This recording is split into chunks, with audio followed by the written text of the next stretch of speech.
தூங்காதே தம்பி தூங்காதே, சோம்பேறி என்ற பெயர் வாங்காதே, தூங்காதே தம்பி தூங்காதே.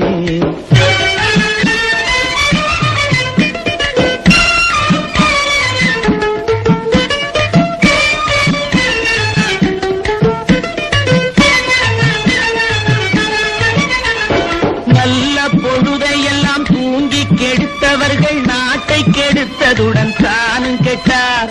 நல்ல பொழுதையெல்லாம் தூங்கி கெடுத்தவர்கள் நாட்டை கெடுத்ததுடன் தானும் கெட்டார். சிலர் அல்லும் பகலும் தெருக்கல்லாயிருந்து விட்டு அதிர்ஷ்டம் இல்லை என்று அலட்டி